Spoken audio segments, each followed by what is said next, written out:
सुनेनियल्स art of teaching या चॅनलवरती आपल्या सर्वांचं स्वागत आहे. विद्यार्थी मित्रांनो, टेट परीक्षा 3 म्हणजे टेट ही 2025 ची होणारी तिसरी परीक्षा आहे. याचं प्रवेश पत्रा संदर्भात आपले सर्व विद्यार्थी जे आहेत ते संभ्रमात आहे.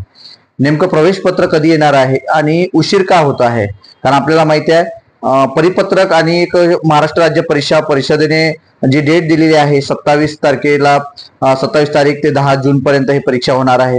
तर विद्यार्थी मित्रांनो, अजूनपर्यंत हॉल तिकीट आलेलं नाही आहे. आजची 22 तारीख.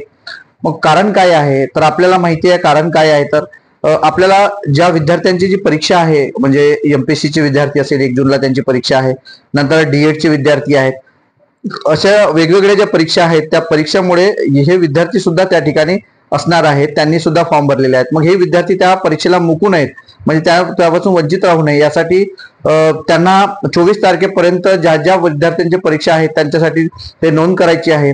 मग त्यांच्यासाठी 24 तारीख ही लास्ट डेट दिलेली आहे आणि 24 तारखेपासून जर 27 ला परीक्षा होणार असेल तर फक्त 3 दिवस उरत आहे. 3 दिवस आपल्याकडे मिळत आहे.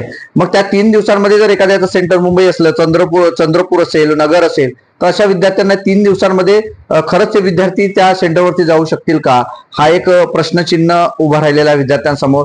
आणि महाराष्ट्र राज्य परिषदेत आपल्याला माहिती आहे की त्यांच्याकडे काही नाही, परंतु जे सेंटर्स आहेत ते सेंटर IBPS च्या माध्यमातून ही परीक्षा घेतली जाणार आहे. आणि IBPS आपल्याला माहिती आहे की संपूर्ण महाराष्ट्रभर संपूर्ण भारतभर बँकिंगची परीक्षा घेत असते. त्यामुळे त्यांची सेंटर जे आहेत ते त्यांची सेंटर त्यांना माहिती आहे. मग या सेंटरवरती जर एमपीएससी ची परीक्षा असेल, पण एमपीएससी ऑफलाईन परीक्षा आहे, मी या सर्व गोष्टींचा विचार करण्याकरिता 24 तारीख ही त्यांना दिलेली आहे. आणि या 24 तारखेपासून तर 27 तारखेपर्यंतचा हा जो वेळ आहे हा 3च दिवसाचा वेळ आहे. परंतु आज जर हॉल तिकीट आले म्हणजे आज सायंकाळपर्यंत जर हॉल तिकीट आले, आता जर हॉल तिकीट आले किंवा रात्री जर हॉल तिकीट आले तर समजायचं की ही परीक्षा 27 तारखेला होणार आहे. आणि जर ही हॉल तिकीट आले नाहीत तर 1-2 दिवस किंवा 1 हप्ता तरी हे परीक्षा जी आहे ती समोर जाऊ शकते. म्हणजे असं कोणतेही परिपत्रक नाही. आपली एक शक्यता आपण वर्तवत आहोत की जर 2 दिवसांमध्ये ही हॉल तिकीट म्हणजे आज जर हॉल तिकीट आले नाही तर 2 ते 3 दिवसामुळे किंवा 7 दिवसा पुढे ही परीक्षा जाईल असा एक अंदाज आहे. विद्यार्थी मित्रांनो, आणि या संभ्रमामुळे आपले विद्यार्थी खचून न जाता आपला जो अभ्यास आहे, जो आपला टार्गेट ठेवलेला आहे, जो रिजनिंग मॅथ आहे किंवा इतर जे विषय आहे त्याचा जो टार्गेट ठेवलेला आहे त्याचनुसार तुम्ही टार्गेट ठेवायचा आहे. या परीक्षा कधीही होत, कारण आपण आपला अभ्यास सातत्यपूर्ण करणं गरजेचं आहे. त्यात कोणतेही दुर्लक्षित करू नका. परीक्षाचं हॉल तिकीट येवो न येवो, कारण परीक्षाचा हे कधी ना कधी होणार आहे. एवढंच की परीक्षा 1 महिना तर लेट होणार नाही, परंतु परीक्षा 7 ते 8 दिवस लेट होऊ शकते.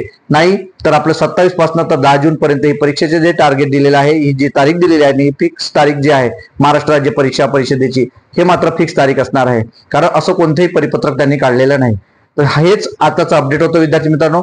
आज हॉल तिकीट येईल, जर नाही आलं तर 5 ते 6 दिवस ती परीक्षा समोर जाईल. यासाठीच हे अपडेट आपण बनवलं होतं आणि हे आताचं अंदाज होता. हा अंदाज आणि ही शक्यता आपल्याला कसं वाटतंय, कशी वाटते तुम्ही मला कमेंटद्वारे कळवा. आणि या व्हिडिओ करता आणि अशाच अपडेट करता माझ्या चॅनलला सबस्क्राईब करा, जेणेकरून येणारे जे अपडेट असेल ते अपडेट आपल्याला कायमस्वरूपी मिळत राहील. धन्यवाद.